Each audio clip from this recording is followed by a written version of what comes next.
Hello guys, आज हम लोग देख रहे हैं unit and measurement. Unit and measurement में आज सबसे पहले हम लोग देखेंगे इसका इंट्रोडक्शन में हम लोग देख रहे हैं कि सबसे पहले हम लोग जानने की कोशिश करेंगे कि यूनिट्स क्या होते हैं। आइए देख लेते हैं सबसे पहले कि यूनिट्स क्या होते हैं, उसके बारे में हम लोग बात करेंगे ज़रा सा कि यूनिट्स क्या होते हैं। यूनिट्स के बारे में बोला जाता है कि इसके बारे में कि वर्ड्स और group of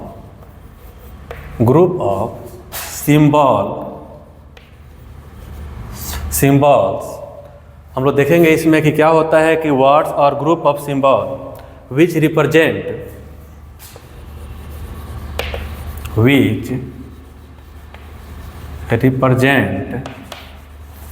the quantity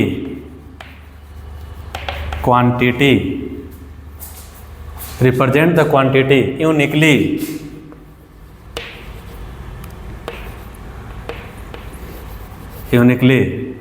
is called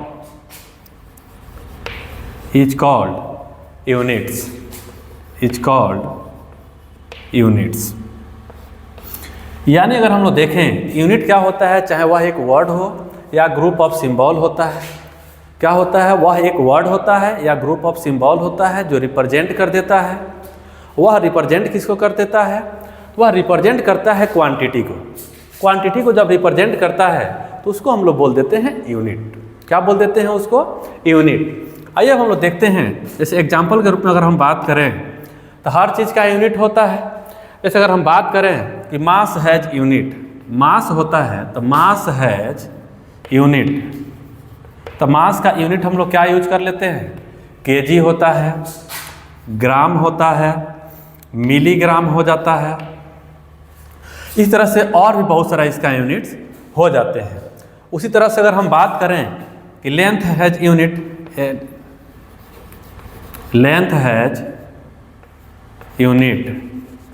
length का भी अपना यूनिट होता है।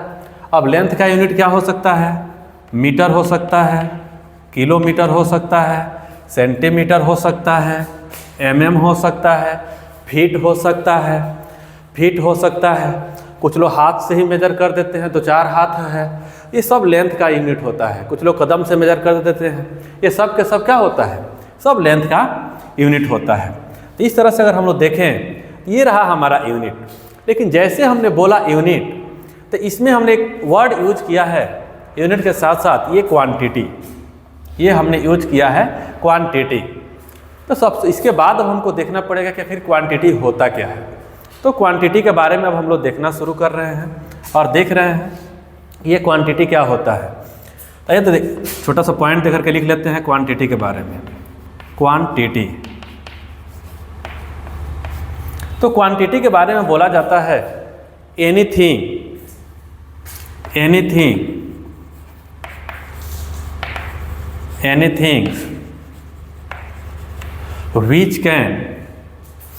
which can be measured and expressed as value is called क्या कह देंगे इसको हम लोग? क्वांटिटी। क्या कह देते हैं इसको? क्वांटिटी।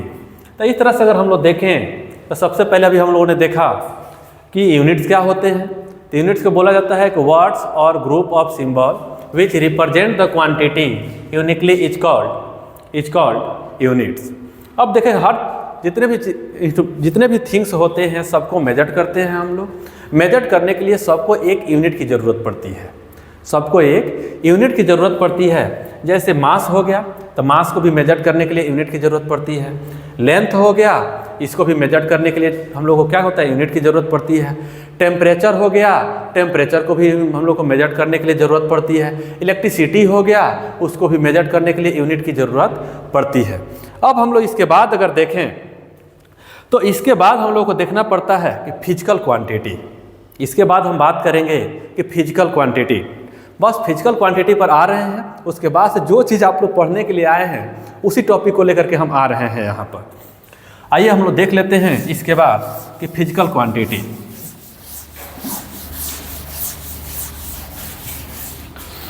हम लोग बात करेंगे सबसे पहले फिजिकल क्वांटिटी कि फिजिकल क्वांटिटी क्या होते हैं। Physical quantity, physical quantity, physical quantity के बारे में कहा जाता है कि कोई भी क्वांटिटी जिसको हम लोग मेजर करते हैं, हम लोग जिसको मेजर करते हैं इंस्ट्रूमेंट से और डिस्क्राइब कर देते हैं फिजिकल वर्ड के हिसाब से, फिजिकल वर्ड के हिसाब से। तो एनी थिंग्स, क्या लिखेंगे, any things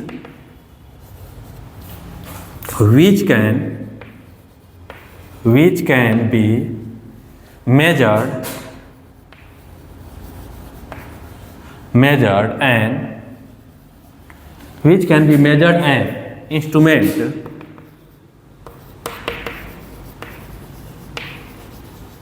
measured and instrument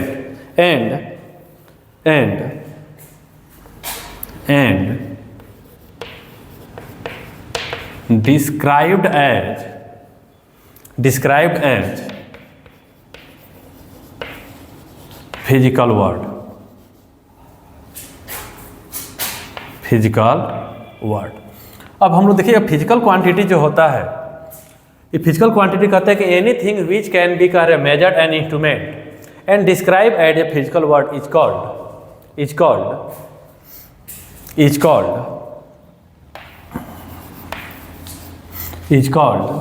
physical quantity, is called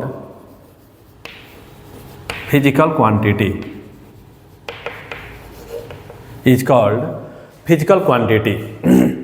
अब हम लोग देख रहे हैं कि फिजिकल क्वांटिटी हो गया। फिजिकल क्वांटिटी को हम लोग पी क्यू से डिनोट कर देते हैं। जो फिजिकल क्वांटिटी होता है इसको हम लोग डिनोट कर देते हैं पी क्यू से। पी क्यू इक्वल टू क्या हो जाता है, एन यूनिट्स। क्या हो गया, P Q equal to P Q यानी physical quantity equal to N units. अब इसमें हम लोग देखें तो एन क्या हो जाता है, एन हमारा एक न्यूमेरिकल वैल्यू हो जाता है। एन की अगर हम बात करें, जो ये हमारा एन है यह एक न्यूमेरिकल वैल्यू है। एन क्या है, यह एक न्यूमेरिकल वैल्यू है। और यू क्या है, हमारा एक यूनिट्स है। यू क्या है, यूनिट है। ये यूनिट जो होता है ये कंपैरिजन होता है। क्या होता है, कंपैरिजन करने के लिए होता है। यूनिट क्या होता है, ये कंपैरिजन करने के लिए होता है, कंपैरिजन करने के लिए होता है। जैसे अगर हम कुछ एग्जाम्पल के तौर पर अगर हम लोग देखें, अगर हम लोग इसको एग्जाम्पल के तौर पर देखें तो ज़रा सोचिए कि ये मेरे पास एक चौक है। यहाँ एग्जाम्पल के तौर पर अगर हम बात करें तो मेरे पास क्या है, एक चौक है ये, और दूसरा क्या है, डस्टर है। डस्टर है, पहला क्या है, चौक है, और दूसरा क्या है, डस्टर है। तो सपोज कर लीजिए कि चौक का वेट जो है, यहाँ वेट कहना गलत होगा, चौक का जो मास है वह डस्टर के मास से बहुत कम है, यानी डस्टर के मास से बहुत कम है। तो हम लिख सकते हैं कि weight of chalk equals to 10 times, उल्टा बोल दिया हमने, weight of duster equal to 10 times weight of chalk. चूँकि सपोज कर लीजिए कि इसका वेट क्या है, डस्टर का वेट ज़्यादा है, चौक का वेट कम है, तो हम क्या बोल पा रहे हैं इसके लिए कि weight of duster equal to weight of chalk. चलो भाई ठीक है, आगे देख लेते हैं अब हम लोग। इसके बाद अगर हम लोग देखें तो ये हमारे टाइप ऑफ फिजिकल क्वांटिटी हम लोग को पढ़ना होता है इसके बारे में कि टाइप ऑफ फिजिकल क्वांटिटी। ये टाइप ऑफ फिजिकल क्वांटिटी क्या होते हैं, आइए इसके बारे में ज़रा सा देखने की कोशिश करते हैं। इसको थोड़ा सा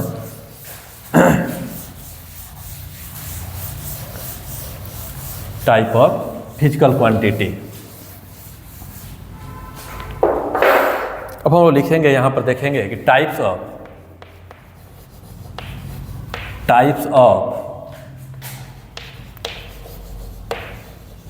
physical quantity, types of physical quantity. तो अगर हम देखें टाइप्स ऑफ फिजिकल क्वांटिटी की बात करें तो हमारा सबसे पहले हो जाता है, अगर बात करें तो सबसे पहला हो जाता है फंडामेंटल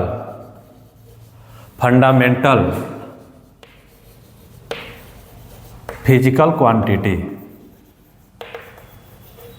फंडामेंटल फिजिकल क्वांटिटी। दूसरा अगर हम बात करें तो हो जाता है derived physical quantity. Physical quantity. तीसरा अगर बात करें तो ये हो जाता है supplementary physical quantity. Supplementary physical quantity.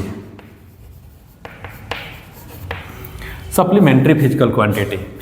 एक एक करके हम लोग सबके बारे में पढ़ेंगे। सबके बारे में पढ़ेंगे। सबसे पहले हम लोग पढ़ेंगे फंडामेंटल क्या होता है, फिर डिराइव्ड क्या होता है, ऐसे करके एक एक हम लोग सबके बारे में पढ़ेंगे।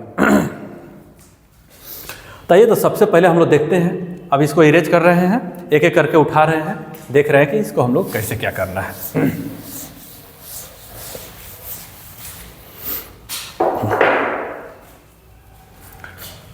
थोड़ा सा आज पहला दिन है, देख ले कि वीडियो बंद नहीं ना हो गया।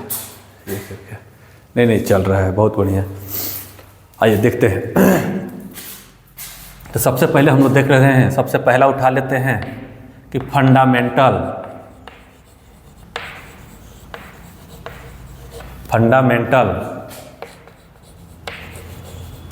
Physical quantity. Fundamental physical quantity. अगर इसको डिफाइन करना हो तो लिख सकते हैं कि such type of quantity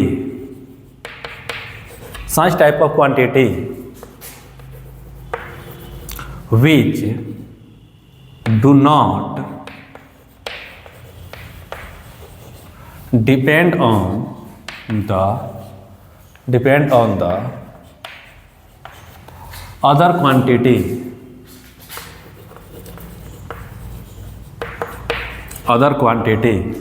is called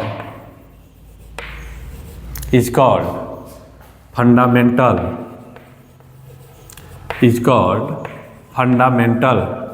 physical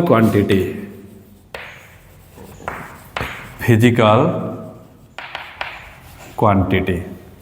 अब देखिए फंडामेंटल फिजिकल क्वांटिटी कहने का मतलब कि जो किसी के ऊपर डिपेंड नहीं हो। अब सपोज कर लीजिए कि अगर हमको बोलना है एप्पल, तो एप्पल बना हुआ है APPLE से बना हुआ है। इसमें अल्फ़ाबेट ये जो होते हैं, अगर हम यहाँ अल्फ़ाबेट की अगर बात करें तो अल्फ़ाबेट जो है वो किसी के ऊपर डिपेंड नहीं करता है, उसको हम लोगों ने एज्यूम किया हुआ है। तो जब हम लोग अल्फ़ाबेट को एज्यूम किए हुए हैं, यानी हमारा अगर अल्फ़ाबेट की बात करें तो अल्फ़ाबेट हमारा फिजिकल क्वांटिटी हो गया, फंडामेंटल क्वांटिटी हो गया। कौन सा क्वांटिटी हो गया? फंडामेंटल क्वांटिटी हो गया। अब हम लोग को देख लेना है कि फंडामेंटल क्वांटिटी में आता कौन कौन से है।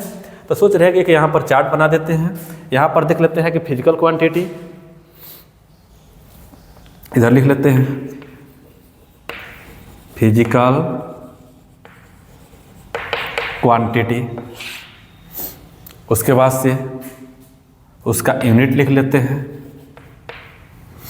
फिजिकल क्वांटिटी हो गया, उसके बाद से उसका यूनिट लिख लेते हैं, और उसके बाद से उसका इसमें हम लोग सिंबल लिख देते हैं। क्या लिख देते हैं? सिंबल लिख देते हैं। आइए देखते हैं कि फिजिकल क्वांटिटी की अगर हम बात करें तो इसमें सबसे पहले जो हम लोग डिस्कस करते हैं तो सबसे पहला हमारा हो जाता है, हालांकि अगर हम इस पर बात करें तो हमारा फंडामेंटल क्वांटिटी जो होते हैं ये पूरे के पूरे 7 होते हैं, पूरे के पूरे 7 होते हैं हमारे ये। तो अगर हम सबसे पहला अगर बात करें तो इसमें आ जाता है length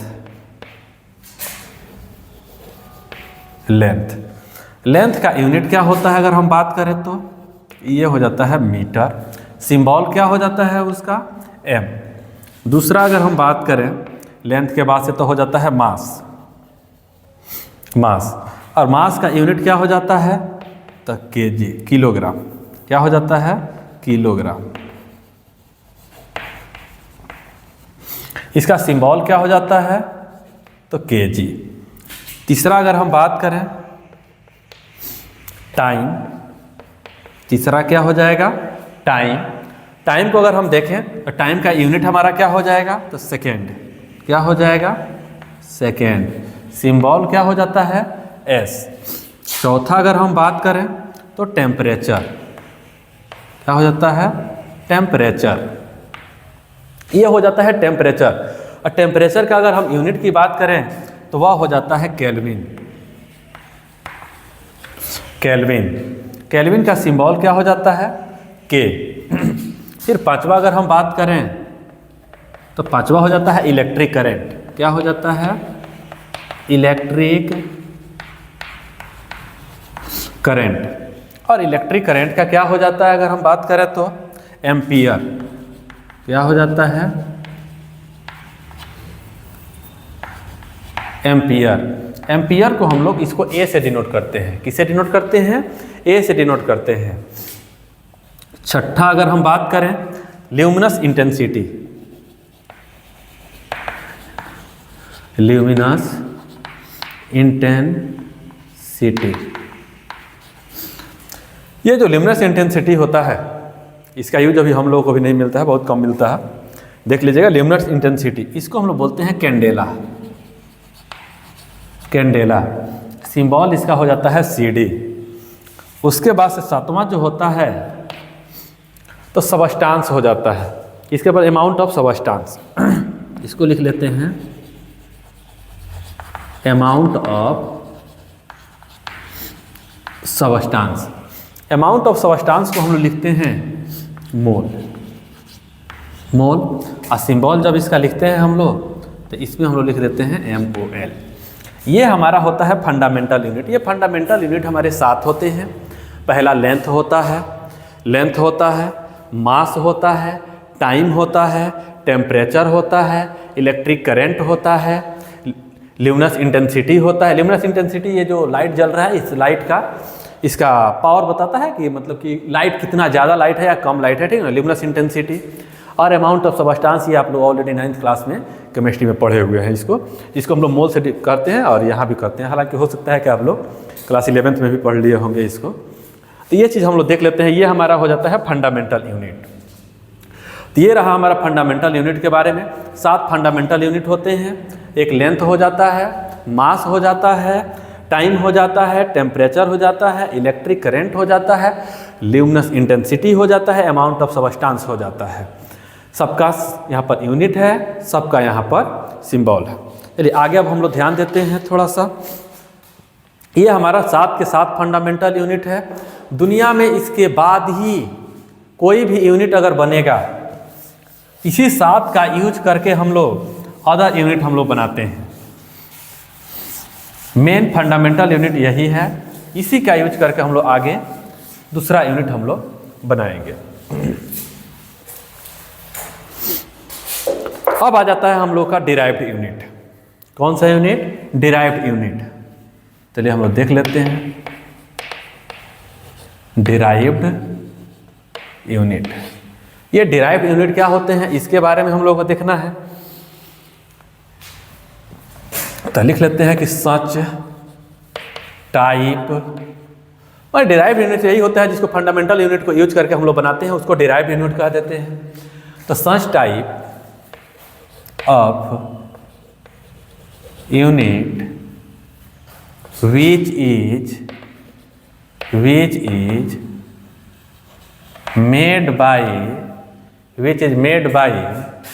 using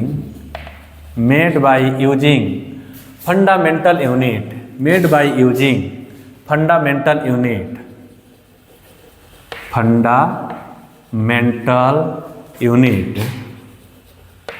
is called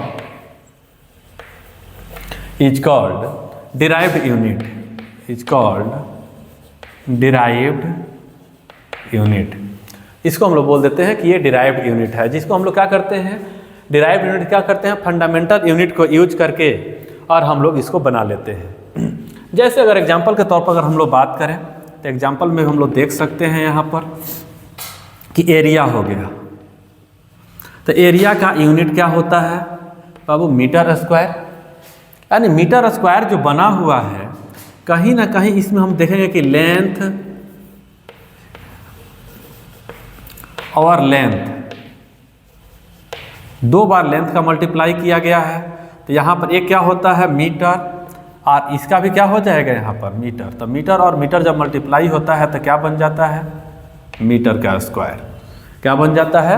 metre का स्क्वायर। ये तो पहला एग्जाम्पल हो गया। उसी तरह से अगर हम दूसरे एग्जाम्पल की बात करें, एरिया की बात करें अगर हम वॉल्यूम, तो वॉल्यूम का क्या हो जाता है? अगर हम बात करें तो मीटर क्यूब हो जाता है। क्या हो जाता है? Metre cube. और ये मीटर क्यूब जो होता है, इसका मतलब हो गया कि इसमें लेंथ, लेंथ और लेंथ को 3 बार मल्टीप्लाई किए हैं। एक लेंथ का यूनिट मीटर, इसका भी क्या हो गया? मीटर, और इसका भी क्या हो गया? मीटर। तो metre into metre into metre मिलकर क्या बन गया? Metre cube. यानी अगर इन तीनों को अगर हम आपस में मल्टीप्लाई करते हैं तो यहाँ पर क्या मिल गया हमको? Metre cube.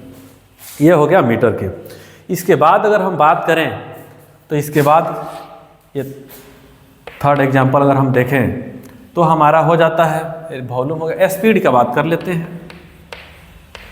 स्पीड ये सब डिराइव्ड यूनिट है।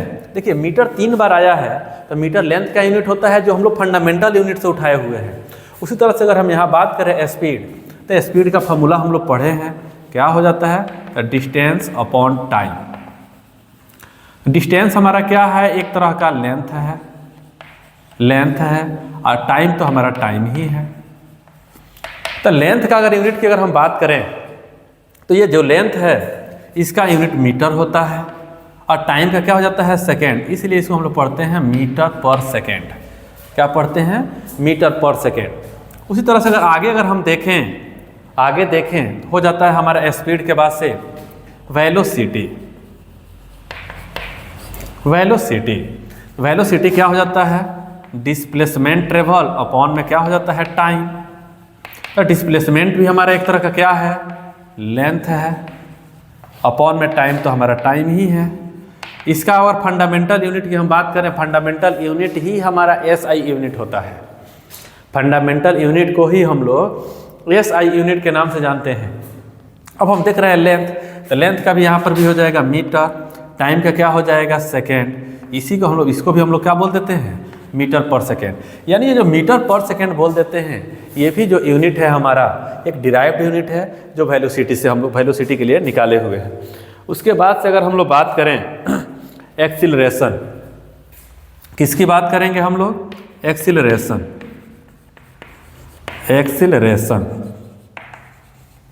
एक्सीलरेशन क्या होता है? Change in velocity. Change in velocity upon में क्या हो जाता है? टाइम। अब देखिएगा चेंज इन वेलोसिटी एक तरह का वेलोसिटी ही है, तो इसका यूनिट क्या होता है? मीटर पर सेकेंड। और नीचे क्या है? टाइम है। टाइम को हम नीचे क्या लिख सकते हैं? सेकेंड। यानी इसको हम लिख सकते हैं मीटर पर सेकेंड स्क्वायर। क्या लिख लेते हैं? मीटर पर सेकेंड स्क्वायर। ये सब चीज़ें हैं, ये सब के सब अगर हम लोग बात करें तो ये सब हमारा डिराइव्ड यूनिट है, जो यूनिट हम लोग फंडामेंटल यूनिट से लिए हुए हैं। कहाँ से लिए हुए हैं? सब के सब हम लोग फंडामेंटल यूनिट से लिए हुए हैं। उसके बाद देख रहे हैं क्वेश्चन नंबर 6। क्वेश्चन नंबर 6 कर रहे हैं, एग्जाम्पल नंबर 6 है ये। फोर्स, फोर्स का फॉर्मूला क्या होता है? तो मास इंटू में क्या हो जाता है? एक्सीलरेशन। Mass into acceleration. अब देखिएगा मास जो होता है, अगर इसके यूनिट की अगर हम बात करें तो मास का यूनिट हो जाता है केजी, इंटू एक्सीलरेशन का भी हम निकाले हुए हैं यहाँ पर, देख लीजिए मीटर पर सेकेंड स्क्वायर। मीटर पर सेकेंड स्क्वायर, यानी इसको हम लोग लिख सकते हैं केजी मीटर पर सेकेंड स्क्वायर, और इसी का दूसरा नाम हम लोग दे देते हैं न्यूटन। डायरेक्ट न्यूटन नहीं होता है, ये न्यूटन हम लोग एज्यूम किए हुए हैं। किलोग्राम मीटर पर सेकेंड स्क्वायर को हम लोग, केजी मीटर पर सेकेंड स्क्वायर को हम लोग न्यूटन माने हुए हैं। ये चीज़ें देखना है आपको। उसके बाद अगर हम लोग देखें तो थोड़ा देख लेते हैं कि वर्क का हमारा अगर यूनिट निकालना हो तो वर्क का यूनिट क्या होगा। जब देख ही रहे हैं थोड़ा ठीक से इसको देख लिया जाए।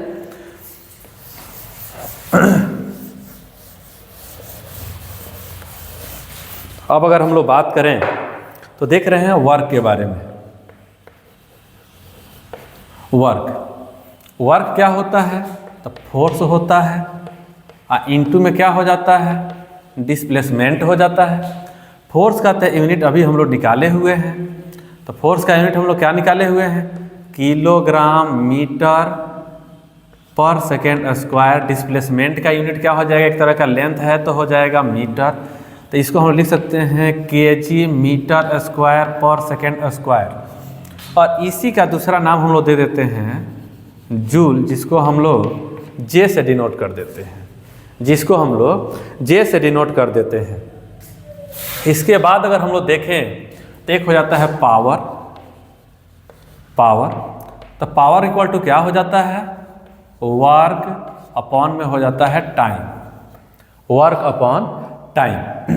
तो वर्क का यूनिट तो हम लोग निकाले हुए हैं, वर्क का हो जाता है हमारा जूल और टाइम का क्या हो जाता है? सेकेंड।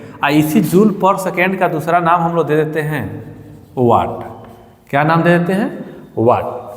तो ये चीज़ ध्यान देना है। अब इतना सारा चीज़ें हम लोग देख लिए।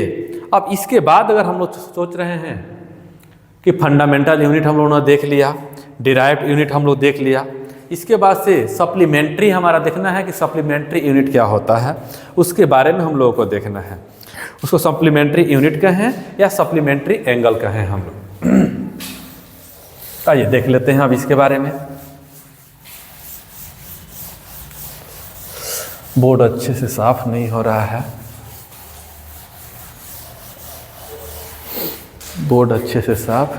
देखते हैं इससे।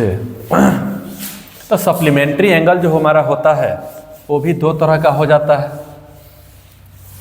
सप्लीमेंट्री एंगल के बारे में अगर हम लोग बात करें तो उसके बारे में हम लोग क्या क्या देख पा रहे हैं?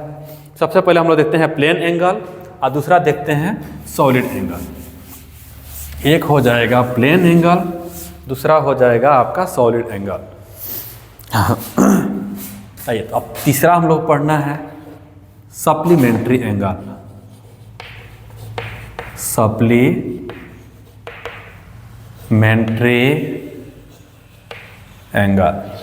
सप्लीमेंट्री एंगल में दो तरह का एंगल पढ़ना है हम लोगों को।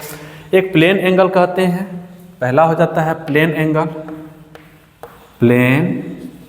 एंगल, जिसको हम लोग सिर्फ और सिर्फ एंगल भी हम लोग बोल सकते हैं, प्लेन एंगल। और दूसरा जो हम लोग का होता है उसको बोल देते हैं सॉलिड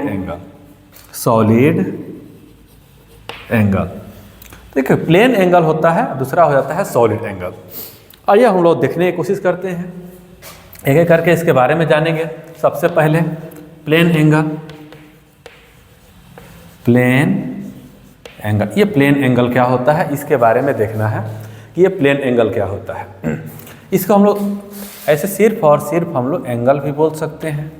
ये जो प्लेन एंगल होता है दो लाइन के बीच में होता है। ये किसके बीच का एंगल है? ये दो लाइन के बीच का एंगल होता है।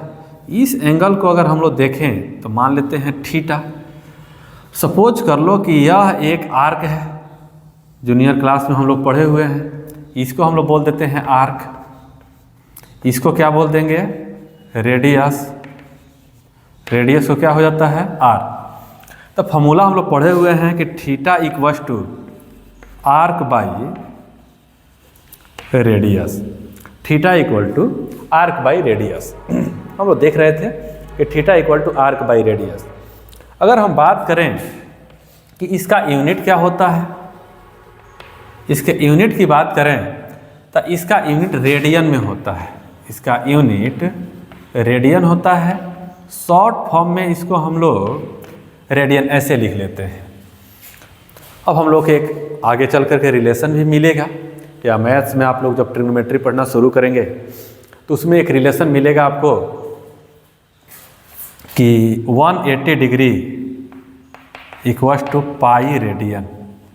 180 degree equals to pi radian. हालांकि हम लोग चाहें तो यहाँ से और भी रिलेशन निकाल सकते हैं, 2 से दोनों तरफ मल्टीप्लाई कर देंगे तो ये भी लिख सकते हैं 360 degree equals to 2 pi radian.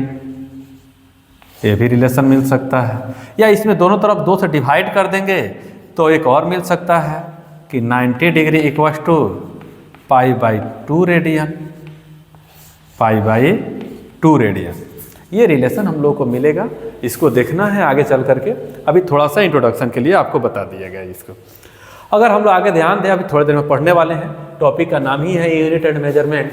इसमें हम लोग को डायमेंशन के बारे में पढ़ना है, तो अभी डायमेंशन मिलेगा। तो जैसे ही इसके बारे में बात किया जाता है, हम लोग बोलते हैं कि it is unit less quantity. क्या होता है? It is unit less quantity. ये जो क्वांटिटी होता है यह एक यूनिट लेस क्वांटिटी होता है।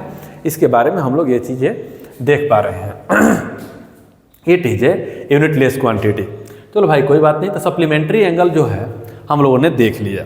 अब हम लोगों को देखना है दूसरा, अगर बात करें तो वो हम लोग का हो जाता है सॉलिड एंगल। इसके बारे में पढ़ना है हम लोग को सॉलिड एंगल। यहीं पे देख लेते हैं सॉलिड एंगल के बारे में, उतना दूर जाने की ज़रूरत नहीं है। सपोज कर लीजिए कि एक कोन है। क्या है? यह एक कोन है।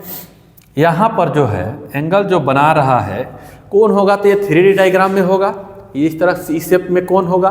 तो यहाँ पर जो ये एंगल बना रहा है, प्लेन के साथ जो एंगल बना रहा है, वह एंगल मान लेते हैं थीटा हो गया। और ये जो मेरा हिस्सा है, ये वाला जो हिस्सा है, इसको अगर हम मान लेते हैं एरिया। ये क्या है? इसका एरिया है। एरिया को हम ए से भी डिनोट कर सकते हैं। ये हमारा इसका क्या हो जाएगा? रेडियस। ये हो जाएगा इसका रेडियस। तो यहाँ पर अगर हम लोग बात करेंगे इसके लिए, तो इसका थीटा इक्वल टू जो होता है, थीटा इक्वल टू वह हो जाता है a/r², रेडियस का स्क्वायर, a/r का स्क्वायर। हालांकि एक्चुअली में हम लोग आगे चल करके पढ़ेंगे तो वहाँ पर हम लोग को मिलेगा dA/r²। हालांकि आगे पढ़ेंगे, अभी इसके लिए घबराने की ज़रूरत नहीं है। अगर बात करें तो इसका यूनिट क्या हो जाएगा? इसके यूनिट की बात करें तो ये हो जाता है स्टेरेडियन। क्या हो जाएगा? स्टेरेडियन। शॉर्ट फॉर्म में इसको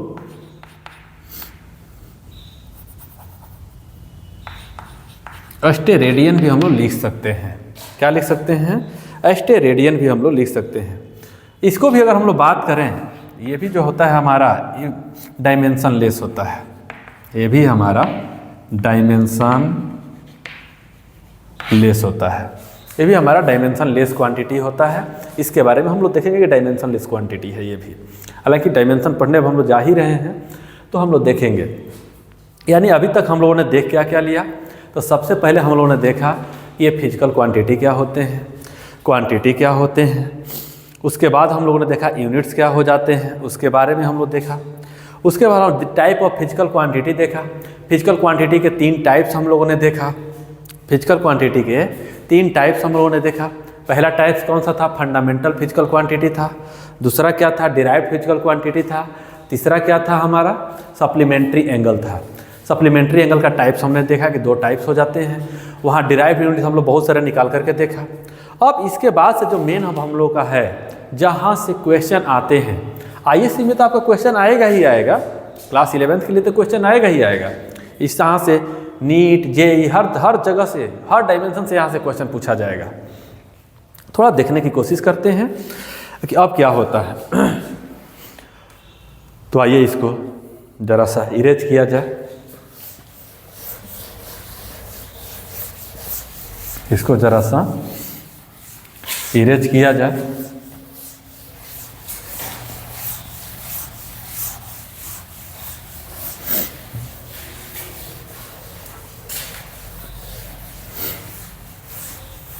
अब हम लोग को देखना है कि डायमेंशन, जो डिस्कस करना है वो हम लोग को देखना है कि डायमेंशन, ये डायमेंशंस, हिंदी में इसको बीमा बोल देते हैं। क्या बोल देते हैं? बीमा। अब देख लीजिएगा किधर से होगा किधर से होगा, ठीक है। डायमेंशंस बोल देते हैं। आइए इसके बारे में लिखते हैं कि dimensions are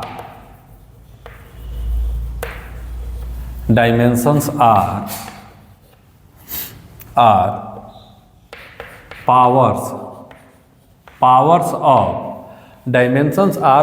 of dimensions are power of which the fundamental unit, powers of fundamental unit, fundamental unit, power of fundamental unit. यानी हम देख रहे हैं dimension are the powers of the fundamental units, unit arise in order to, are rise to order to, rise to the order to express the derived unit, to express the derived unit of, derived unit of quantity, of quantity. अब ये क्या कर देता है कि जो हमारा derive unit है ना, उसके क्वांटिटी के द्वारा इसको हम लोग क्या करते हैं, डायमेंशन निकालते हैं। अब डायमेंशन क्या होता है, तब आइए हम लोग देख रहे हैं कि डायमेंशन क्या होता है। तो डायमेंशन पर मेन फोकस करना है कि पावर्स कि जो डायमेंशंस होते हैं उसके पावर्स क्या क्या हो जाते हैं। आइए अगर हम लोग देखने की कोशिश करें तो सबसे पहले अगर हम लोग बात करें, सबसे पहले तो जो हमारा फंडामेंटल यूनिट था उसको हम लोग क्या करते हैं, पहले डायमेंशन में उसको चेंज करने की कोशिश करते हैं कि इसके लिए हम लोग डायमेंशन कौन सा लेटर यूज करते हैं उसके बारे में बात करना है। तो सबसे पहले हम लिखेंगे लेंथ। लेंथ, तो लेंथ का डायमेंशन जो होता है, आप कहेंगे कि सर मीटर होता है उसका यूनिट, हम बोले मीटर बिल्कुल सही होता है, लेकिन डायमेंशन की जहाँ बात आती है तो हम लोग बॉक्से के अंदर इसको बंद कर लेते हैं, क्लोज बॉक्स। दूसरा हम लोग का हो जाता है मास। तो मास के लिए जो डायमेंशन लिखते हैं वह हमारा हो जाता है m। तीसरा हो जाता है हमारे लिए टाइम। टाइम का जो डायमेंशन हम लोग लिखते हैं, तो टाइम का डायमेंशन हम लोग लिख लेते हैं t। हालांकि ये तीनों मेन हैं, आगे हम लोग चल करके इस पर बात करेंगे। ये तीन हम लोगों के लिए मेन हो जाता है। उसके बाद करेंगे 4 नंबर। टाइम के बाद से क्या हो जाएगा हमारा, इलेक्ट्रिक करंट। क्या हो जाएगा, इलेक्ट्रिक करंट। तो इलेक्ट्रिक करंट जो होता है उसका एम्पियर होता है, तो हम उसको ए भी लिख लेते हैं या हम लोग आई लिख लेते हैं। ये दोनों देख लीजिए क्वेश्चन में क्या दिया हुआ है। क्वेश्चन में ए दिया है तो ए लिखेंगे और आई दिया हुआ है तो आई लिख लेते हैं। उसके बाद से बच गया हम लोगों का टेम्परेचर। क्या हो बच गया, टेम्परेचर। टेम्परेचर की अगर हम लोग बात करें तो टेम्परेचर को हम लोग केल्विन लिखते हैं, कहीं कहीं इसको थीटा लिख देता है। तो थीटा देख लीजिएगा, ये भी सेम वही कंडीशन है, इक्वेशन में क्या दिया हुआ है। 6 नंबर में अगर हम बात करें तो हो जाता है luminous intensity. Luminous intensity, luminous intensity जो होता है इसको हम लोग C लिख देते हैं। ल्यूमिनस इंटेंसिटी को C। और इसके बाद जो हमारा 7 नंबर जो बच गया, जो हमारा 7 नंबर हो गया, 7 नंबर में बच गया कि amount of substance. Amount of substance. तो अमाउंट ऑफ सबस्टांस को हम लोग मोल लिखते हैं। अमाउंट ऑफ सबस्टांस को डायमेंशन में हम लोग मोल लिखते हैं। तो डायमेंशन क्या होता है कि डायमेंशन अर्थ कह रहा है कि powers of the fundamental unit are right to the order to express the correct derived unit of the quantity. ये चीज़ हम लोग देख रहे हैं डायमेंशन के बारे में, उसके बारे में हम लोग देख रहे हैं। तो लेंथ के लिए हम लोग L यूज करते हैं, मास के लिए M यूज करते हैं, टाइम के लिए हम लोग T यूज करते हैं, इलेक्ट्रिक करंट के लिए A यूज करते हैं, टेम्परेचर के लिए K यूज करते हैं, ल्यूमिनस इंटेंसिटी के लिए C यूज करते हैं, अमाउंट ऑफ सबस्टांस जो मोल है उसके लिए हम लोग मोल ही लिखते हैं। अब आइए कुछ हम लोग dimension of the physical quantity निकालना अब हम लोग शुरू कर देते हैं। Dimension of the physical quantity देखते हैं, dimensions of the physical quantity.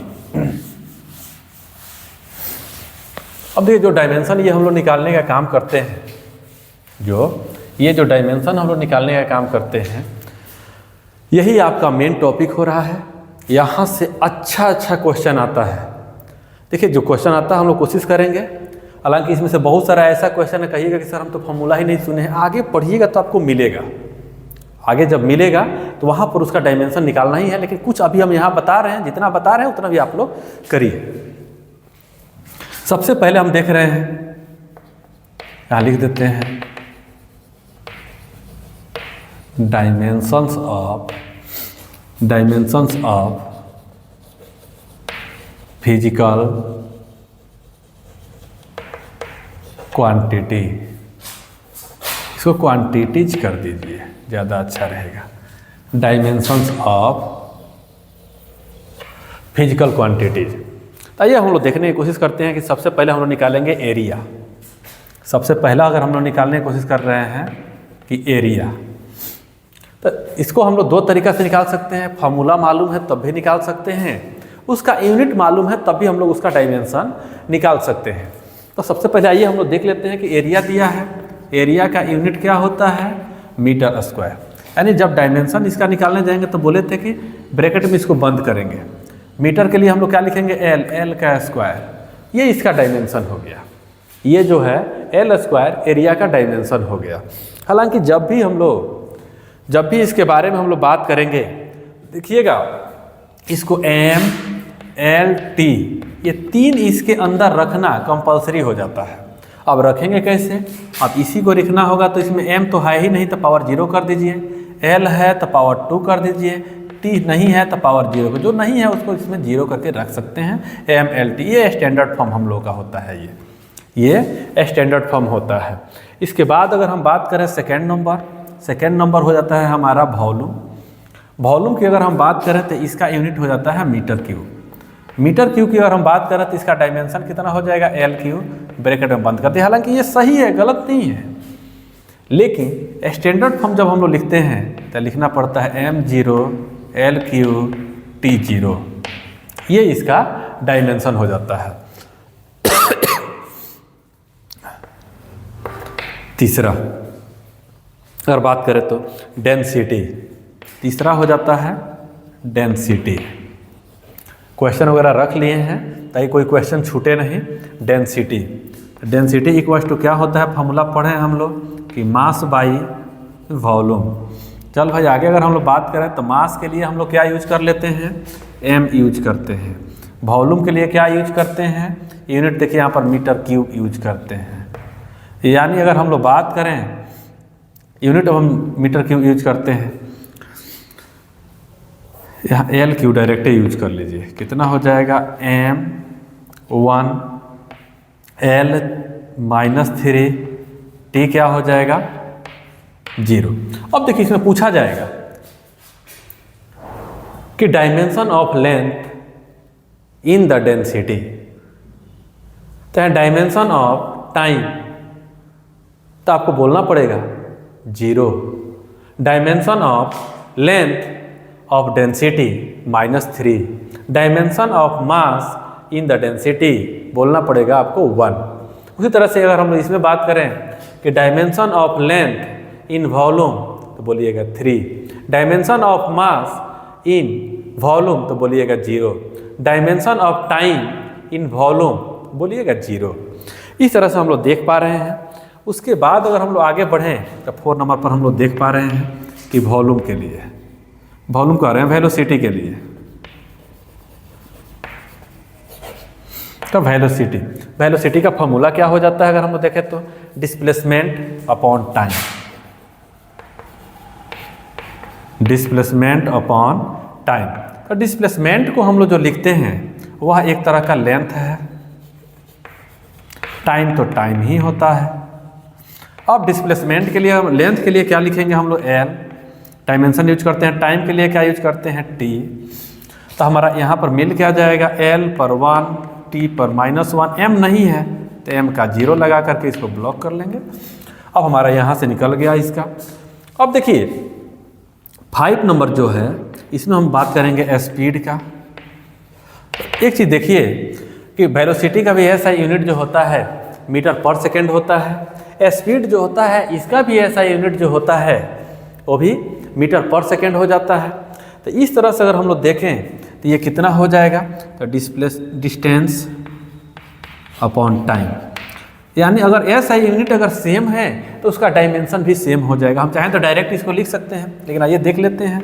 Length हो जाएगा, लेंथ क्योंकि डिस्टेंस एक तरह का लेंथ है, ये क्या हो गया हम लोगों का टाइम। तो इसको भी हम लिख सकते हैं L/T, यानी L पर 1 T पर -1, M नहीं है तो क्या लिख देंगे यहाँ पर 0। ये रहा हम लोगों के लिए डायमेंशन का काम करना। उसके बाद अगर हम बात करें तो हम लोगों को मिल जाएगा 5 हो गया, इधर छठा यहाँ से उठा लेते हैं। छठा यहाँ से उठाने के बजाय थोड़ा और ऊपर से ले लिया जाए, यहाँ से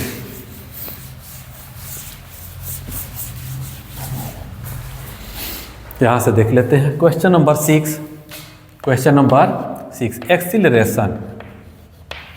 एक्सीलरेशन ये जो हम लोग डायमेंशन निकालने का काम कर रहे हैं, तो एक्सीलरेशन का फॉर्मूला हम लोग पढ़े हैं कि change in velocity, change in velocity upon में क्या हो जाएगा टाइम।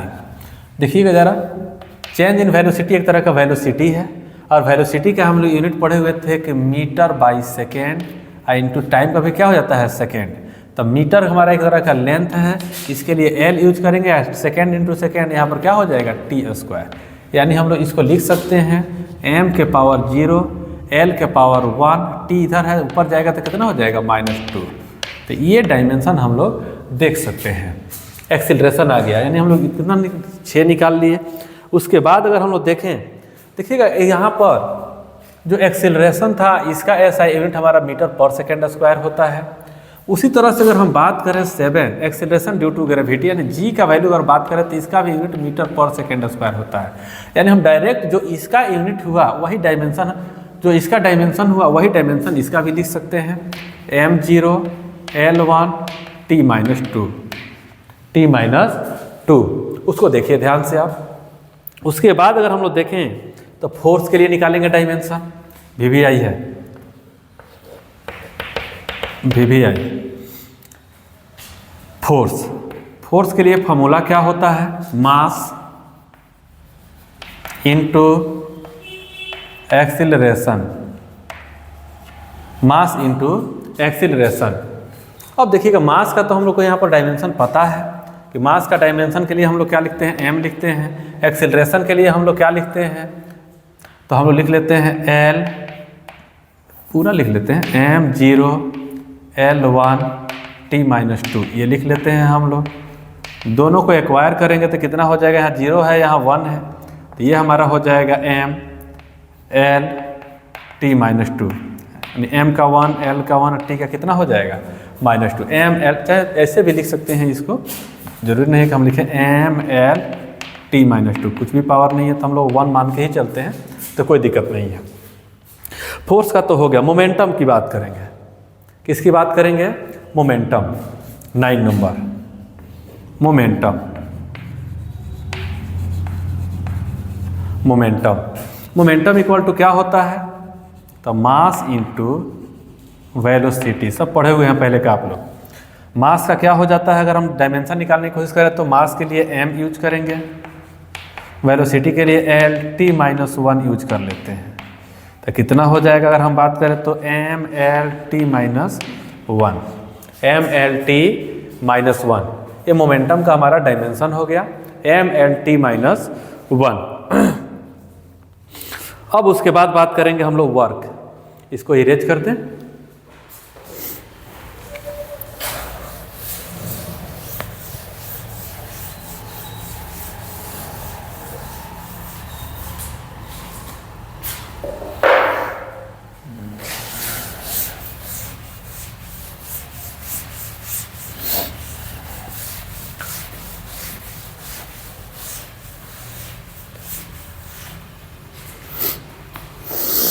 अब हम लोग बात करेंगे वर्क। वर्क के बारे में अगर हम लोग बात करें तो अब देखेंगे हम लोग कि वर्क क्या होता है। तो वर्क इक्वल टू हम लोग पढ़े हैं force into displacement, force into displacement. एक बार थोड़ा देख लें कि वीडियो चल रहा है या रुक गया। नहीं, बहुत अच्छे से वीडियो चल रहा है। अप्रॉक्स 50 मिनट के आसपास का वीडियो हो चुका है। वर्क 1 घंटे से ज़्यादा का नहीं बनाएंगे, 1 घंटे का ही रहेगा वीडियो। Work equal to force into displacement. और फोर्स का भी हम लोग डायमेंशन उधर निकाले हुए थे। फोर्स का यहाँ निकाले हुए हैं MLT-2। तो यहाँ से हम डायरेक्ट उठा लेंगे MLT-2 इंटू डिस्प्लेसमेंट एक तरह का लेंथ है, तो यहाँ पर क्या ले लेंगे उसके लिए लेंथ। एंड ओवरऑल इसका डायमेंशन हमारा कितना हो जाएगा, m है तो m रह जाएगा, L1 और 1 मिलके 2 हो जाएगा, और t कितना हो जाएगा यानी ML2T-2, ML2T-2। ये वर्क का हो गया, यानी हमारा 10 हो गया यहाँ पर 10। उसके बाद 11 नंबर पर अगर हम बात करें तो उस पर देख लेते हैं पावर। क्या देख लेते हैं, पावर। तो पावर का डायमेंशन निकालना है। पावर का फॉर्मूला होता है वर्क अपॉन टाइम। वर्क का डायमेंशन तो हमको यहाँ से पहले से पता है, लिख लेंगे ML2T-2। नीचे टाइम होता है, टाइम का t हो जाएगा, कितना हो जाएगा, m तो रहेगा ही रहेगा। निकालना सीखिए, कितना आसान है, बहुत आसान है, कोशिश करेंगे तो हो जाएगा। m, l कितना हो जाएगा 2, t कितना हो जाएगा -3, ML2T-3। अब एक चीज़ हम लोग यहाँ से देख सकते हैं, यहाँ हम लोग निकाले हुए, यहाँ वर्क का निकाले हुए हैं, यहाँ किसका निकाला, अभी एनर्जी वाला बचा हुआ है। अब देखिए वर्क का भी हमारा यूनिट क्या होता है, जूल होता है। इसका मतलब कि अगर हम एनर्जी का भी निकालेंगे तो एनर्जी का भी हमारा डायमेंशन बिल्कुल सेम आएगा। जो ये डायमेंशन है वही एनर्जी का भी डायमेंशन आएगा। तो चलिए हम लोग पावर तो देख लिए। अब हम देख पा रहे हैं कि क्वेश्चन नंबर 12 पर, अब हम एक बार मान लीजिए कि हमने एनर्जी का निकाल लिया, एनर्जी। तो एनर्जी का क्या हो जाता है, जूल। जब जूल हो जाता है एनर्जी का तो उसका भी डायमेंशन हमारा कितना हो जाएगा, ML2T-2। अब देखो, अब कुछ लोग बेवकूफ़ी वाली बात करने लगते हैं, कहते हैं कि काइनेटिक एनर्जी का क्या होगा सर, पोटेंशियल एनर्जी का क्या होगा। अरे सेम होगा, एनर्जी है ना, सेम होगा। देखिए ये थोड़ा देख भी लेते हैं, पोटेंशियल एनर्जी का देख भी लेते हैं हम लोग। पोटेंशियल एनर्जी का क्या होता है, mgh फॉर्मूला हम लोग पढ़े हैं ना। m क्या है, मास है, तो मास के लिए क्या यूज करेंगे, m। g के लिए क्या हम लोग यूज करेंगे, g का भी हम लोग निकाले हुए हैं। ये स्मॉल g का जो वैल्यू है यहाँ हम लोग निकाले हुए हैं, LT-2, LT-m। डायरेक्ट मल्टीप्लाई कर देते हैं, L अपॉन T के पावर 2। h क्या है, एक तरह का हाइट है, हाइट एक तरह से लेंथ है, लेंथ के लिए क्या यूज करेंगे, L। यानी इसका डायमेंशन कितना हो जाएगा, ML2T-2। अब देख लीजिए एनर्जी का, यहाँ पर हम लोग का सेम निकला हुआ था, पोटेंशियल एनर्जी का निकाले सेम निकल गया। आपको ये भी कह सकता है कि सर काइनेटिक एनर्जी का क्या हो जाएगा डायमेंशन, 1/2 mv²। देखो जो कांस्टेंट होता है, कांस्टेंट का नो डायमेंशन, नो डायमेंशन, यानी कांस्टेंट जो होता है इसका कोई डायमेंशन नहीं होता है, बस ये जो वैल्यू है उसका डायमेंशन हम निकालेंगे। तो मास के लिए क्या लिखेंगे, m। वेलोसिटी के लिए L, स्क्वायर है तो ऊपर 2 और नीचे टाइम पावर 2, यानी कि क्या हो जाएगा, L2T-2। यानी हम कहीं से भी अगर यूनिट हमारा SI यूनिट सेम है तो उसका डायमेंशन सेम होगा। लेकिन ये दिमाग में रखिए कि अगर उसका डायमेंशन सेम है तो उसका आगे चल करके यूनिट सेम आएगा और वैल्यू सेम हो जाएगा। आगे चल करके देखेंगे बहुत सारे डिफरेंसेस आएंगे, लेकिन ये क्लियर है कि अगर उसका SI यूनिट सेम है तो डायमेंशन उसका सेम होगा। आइए उसके बाद हम लोग देखते हैं इम्पल्स। इम्पल्स क्या होता है उसके बारे में भी ज़रा सा हम लोग देखने की कोशिश करते हैं कि ये इम्पल्स क्या होता है।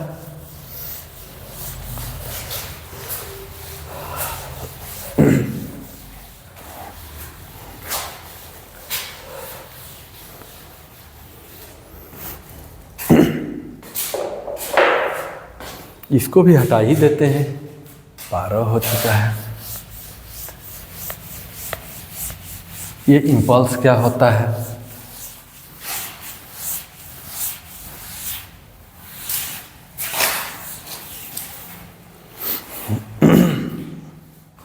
इम्पल्स कितना नंबर हो गया, 13, देख लीजिएगा। इम्पल्स का फॉर्मूला होता है force into change in time. Force का डायरेक्शन निकाले थे mL/t-2, टाइम का क्या हो जाएगा t।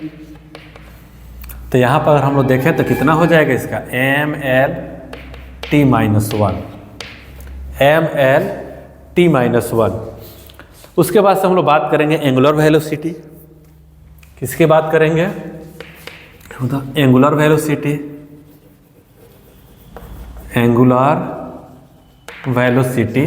एंगुलर वेलोसिटी को याद रखिएगा, आपको टॉर्क वाला टॉपिक पढ़िएगा, उसमें आपको ये मिल जाएगा। एंगुलर वेलोसिटी इसको ओमेगा से डिनोट करते हैं। किससे, ओमेगा से। ये होता है वेलोसिटी, ये हो जाता है velocity upon radius, velocity upon radius. अब देखो वेलोसिटी के लिए हम लोग क्या लिख सकते हैं इसको, L/T। रेडियस एक तरह का लेंथ है तो क्या लिखेंगे, L से L तो कैंसिल हो गया, यानी क्या बचेगा m0। L कितना हो जाएगा हमारा 0, t के पावर कितना हो जाएगा -1। m0 L0 t के पावर हो गया -1। उसके बाद से हम लोग बात करेंगे फ्रीक्वेंसी। उसके बाद से अगर हम बात करें तो हमको मिल जाएगा फ्रीक्वेंसी। फ्रीक्वेंसी कितना होता है 1/टाइम, यानी 1/टाइम। तो टाइम के लिए हम क्या लिखेंगे 1/t, यानी इसको हम लिख सकते हैं m0 L0 t के पावर -1। m0 L0 t के पावर हो जाएगा -1। अभी इतना ही अभी हम लोग देखे हुए हैं, आगे अभी बहुत देखना है। क्वेश्चन नंबर 16 में अगर हम देखें तो हमारा एंगुलर वेलोसिटी हो गया, फ्रीक्वेंसी हो गया। एंगुलर एक्सीलरेशन,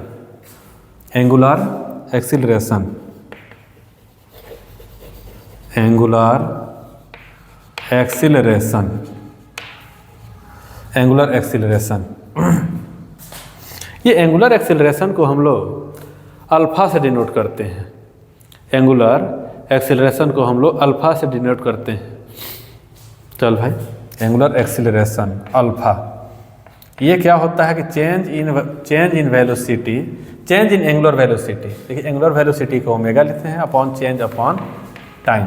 इसका डायमेंशन हम लोग निकाले हुए हैं, यहाँ पर कितना आ गया था t के पावर -1 और नीचे भी हो जाएगा t, यानी हम लोग इसको लिख सकते हैं कि m0 L0 t के पावर कितना हो जाएगा -2।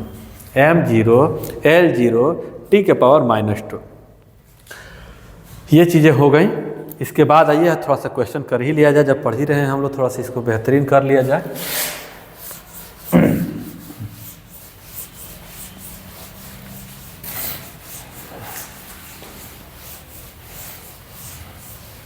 इसके बाद से हम लोग देखेंगे टॉर्क। इसके बाद से हम लोग देख लेंगे टॉर्क। इसके बाद से हम लोग देख लेंगे टॉर्क। ये कितना हो जाएगा टॉर्क हमारा, ये 19 नंबर, 19 क्वेश्चन हम लोग कर लिए। बहुत जल्दी इतना सारा क्वेश्चन कर लिए। टॉर्क, फोर्स इंटू डिस्टेंस, ये हो जाता है force into distance into sine theta. Sine theta का कोई यूनिट नहीं होता है। फोर्स का हम लोग निकाले हुए थे mL/t-2 इंटू डिस्टेंस एक तरह का लेंथ है, लेंथ के लिए हो जाता है L। तो अगर हम बात करें तो कितना हो जाएगा mL/t-2, mL/t-2। अरे कैलकुलेशन करिए, आएगा mL/t-2। उसके बाद बात करेंगे हम लोग moment of inertia. Moment of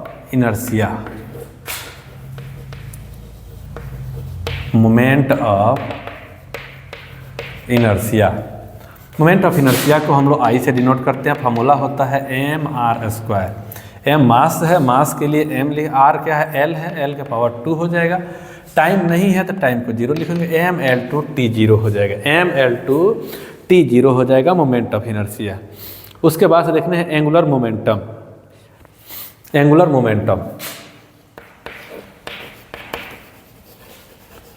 angular momentum. Total formula लिख करके हम यहाँ रख लिए हैं ताकि आपको बताने में कोई कुछ छूट न जाए। एंगुलर मोमेंटम, अब एंगुलर मोमेंटम हो जाता है M V R sine theta. हम तो पहले ही बता दिए हैं कि साइन थीटा का कोई यूनिट नहीं होने वाला है। मास का m हो जाएगा, v का LT-1 हो जाएगा, r एक तरह का रेडियस यानी एक तरह का लेंथ है, लेंथ का भी l हो जाएगा, यानी कितना हो जाएगा mL2T-1 T-1। ये हम लोग देख पा रहे हैं। क्वेश्चन नंबर 22, क्वेश्चन नंबर 22 में हम देख पा रहे हैं कि स्ट्रेस रखे हुए हैं।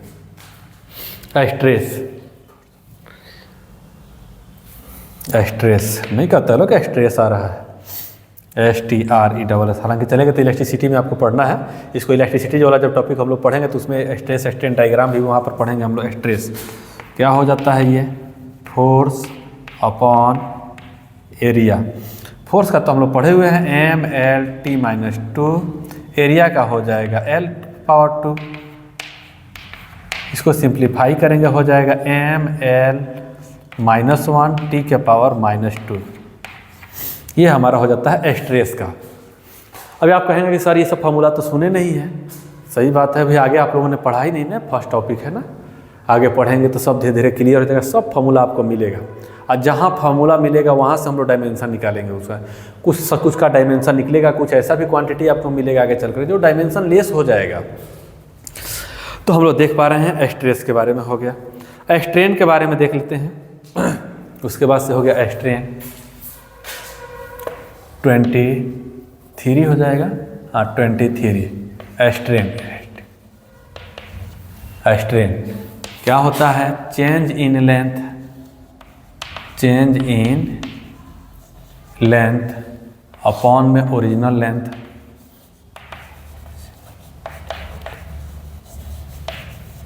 इसका मतलब कि चेंज इन लेंथ यानी लेंथ ही है हमारे पास और नीचे भी लेंथ है, यानी हम इसी तो कैंसिल हो जाएगा तो लिखेंगे m0 L0 और t क्या हो जाएगा 0। यानी यह एक यूनिट डायमेंशन लेस क्वांटिटी है। क्या है, डायमेंशन लेस क्वांटिटी है ये।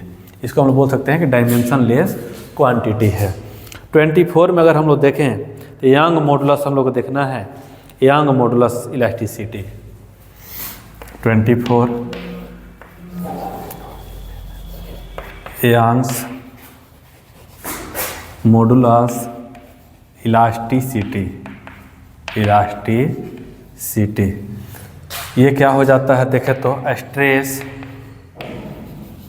अपॉन स्ट्रेन, यानी स्ट्रेस का तो अभी हम लोग निकाले हुए हैं यहाँ। स्ट्रेस का ML-1 T-2।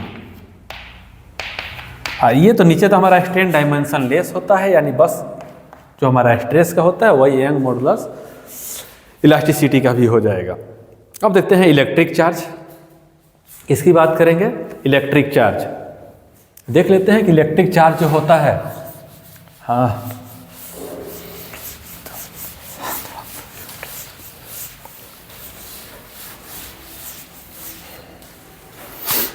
उसके बाद हम देखते हैं इलेक्ट्रिक चार्ज 25। इलेक्ट्रिक चार्ज क्या हो जाता है, करंट इनटू टाइम। तो करंट को हम लोग क्या लिख सकते हैं A और टाइम को क्या लिख सकते हैं T।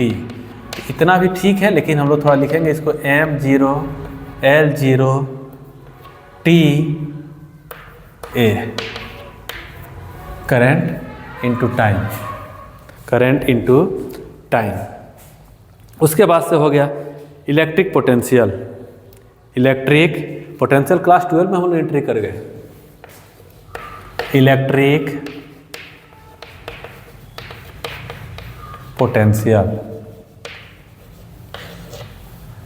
Potential charge upon time, sorry electric potential work upon charge,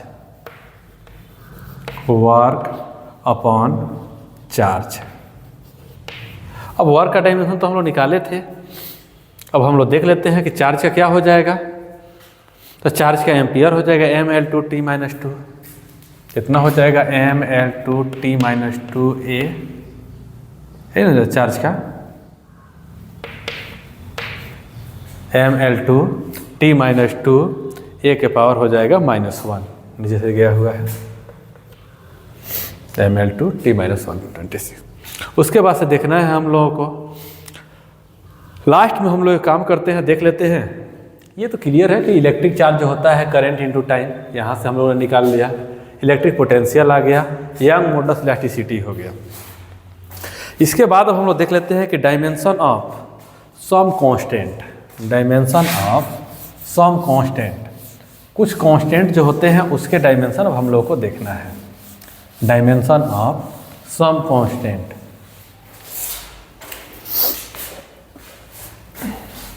dimension of some constant,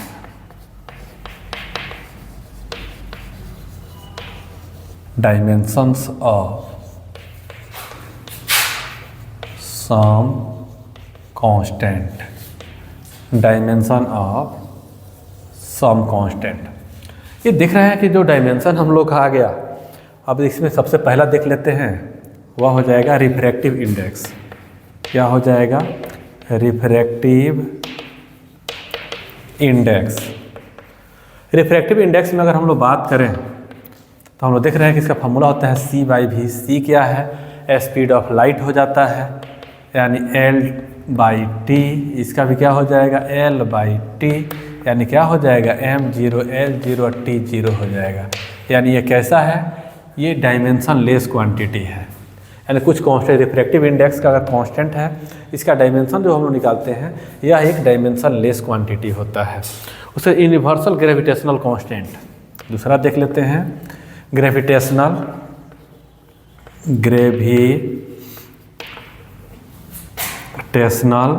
universal gravitational constant लिख देते हैं, universal gravitational constant, universal gravitational